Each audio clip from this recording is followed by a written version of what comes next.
Autre destination, on part à Oran pour parler cette fois d'une source thermale bien connue dans la région. Un peu d'histoire également avec Amina Zahouf.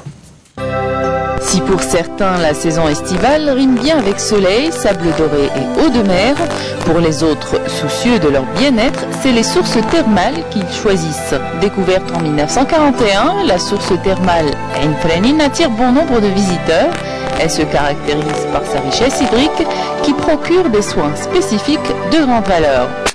Les analyses qui ont été faites en 1956 montrent que c'est une eau qui est très chargée en sulfate et qu'elle est bonne pour les rhumatismes d'abord, mais ensuite pour tout ce qui est maladie de peau.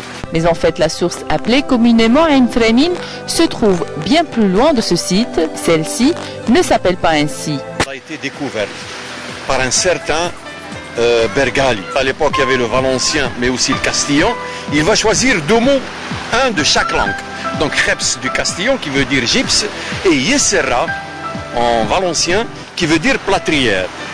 Et en contractant les deux, il va donner un nom à cette source et il va l'appeler Yepserra. Les indigènes, donc des gens comme moi, les autochtones, l'appellent Ain el-Hamia. Ain Franin est beaucoup plus loin, mais par la force des choses, tout l'endroit a reçu le nom de Ain Franin. À vos livres d'histoire alors, surtout que la rentrée de classe pointe son nez dans quelques jours.